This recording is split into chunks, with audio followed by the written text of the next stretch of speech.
দক্ষিণ চব্বিশ পরগনার রায়দিঘিতে প্রত্নতাত্ত্বিক অনুসন্ধানে নতুন দিগন্তের উন্মোচিত হলো।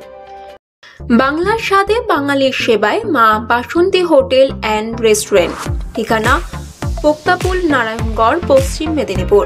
আমাদের এখানে সকাল, বিকাল, দুপুর এবং রাত্রিকালীন আহারের সুব্যবস্থা রয়েছে। সুলভ মূল্যে আহারের একটাই ঠিকানা, মা বাসন্তী হোটেল অ্যান্ড রেস্টুরেন্ট। আমাদের এখানে সমস্ত ধরনের খাবার অর্ডার নেওয়া হয়। প্রোপ্রাইটার ঝন্টু গেড়ে। Mobile number 9732543245। মণি নদীর পশ্চিম পাড়ে কুমড়োপাড়ায় এক পুকুর খননের সময় প্রাচীন প্রত্নস্থলের সন্ধান মিলেছে। গবেষক রণজিৎ দেবনাথ ইতিমধ্যেই কুষাণ অথবা গুপ্ত যুগের সমসাময়িক বেশ কিছু প্রত্ন সামগ্রী উদ্ধার করে পরীক্ষার জন্য কলকাতা বিশ্ববিদ্যালয়ে পাঠিয়েছেন।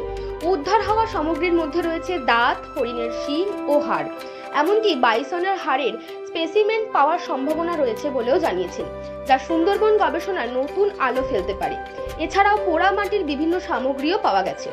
প্রত্ন গবেষক রণজিৎ দেবনাথের মতে এটি মধ্যযুগ থেকে গুপ্ত যুগের বিভিন্ন অবিচ্ছিন্ন বসতির প্রত্নাবশেষ হতে পারে।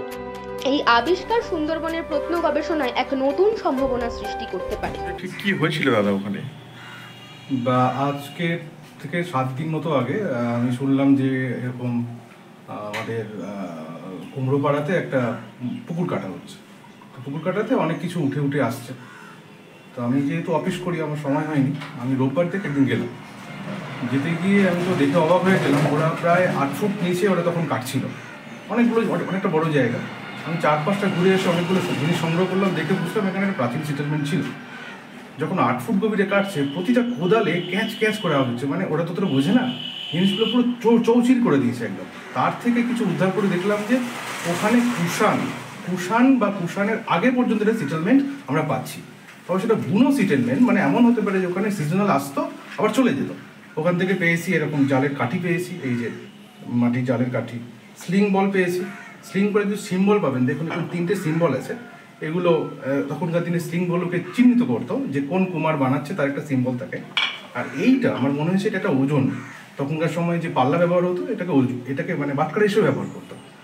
আর প্রচুর পরিমাণে এরকম যে দেখছেন এই যে ঢাকনা, যেটাকে সরা বলা যায়, এরকম প্রচুর পাওয়া গেছে, নানা রকম ভেরিয়েশনে পাওয়া গেছে। একটা দিকে দক্ষিণ পশ্চিম দিকটা দেখছি তলার দিকে ধস নেমেছে। সেটেলমেন্ট দেখে মনে হলো ওলট পালট হয়েছে। মানে আমরা দেখেছি যে সুন্দরবনে প্রায় মানে ঠিক তুর্কিরা আসার আগে 1200 শতকের আগে একটা ভয়ঙ্কর একটা প্রলয় ঘটছে, সেটা সুনামি হতে পারে, ভূমিকম্প হতে পারে।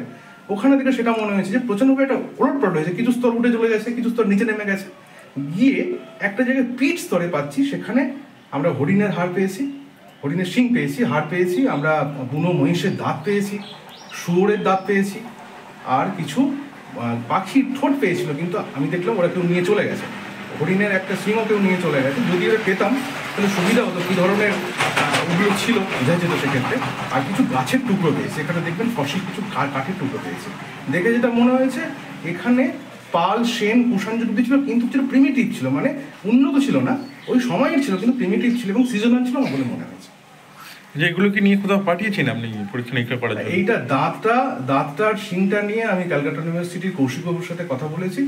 উনি দাঁতটা নিয়ে দেখছেন যে এটা আমার মনে হচ্ছে বাইসনের, কিন্তু এখানে বাইসন থাকাটা অনেকটা রেয়ার কেস।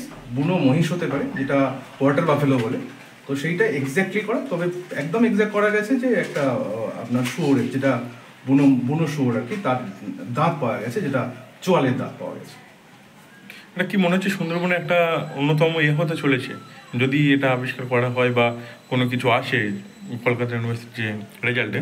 কি মনে হয়? একদমই মনে হয়, কারণ আমাদের এটা পাচ্ছি সেটেলমেন্ট প্রায় 1700 বছর আগের বিষয়। এখন 1700 বছর আগের যে আমি পশুর হাড় বা পশুর দাঁত পাচ্ছি, তার যদি আমরা বৈজ্ঞানিক পর্যালোচনা করি, সেক্ষেত্রে কিছু নতুন স্পিসিস হয়তো উঠে আসতে পারে। যে স্পিসিসটা হয়তো একটা সময়, যেমন এখানে গন্ডার ছিল, গন্ডার হারিয়ে গেছে, ওটা কোনো একটা স্পিসিস থাকতে পারে, যে স্পিসিসটা হয়তো এতদিন আমরা জানতে পারিনি। যদি এরকম একটা গভীর আগে রিসার্চ করা যায়, ওরা যদি আসেন, হয়তো নতুন দিগন্ত একটা খুলে যেতে পারে। আমরা তো সুন্দরবন নতুন স্পিসিসের কিছু খবর পেতে পারি। আপনার নাম? রণজিৎ দেবনাথ।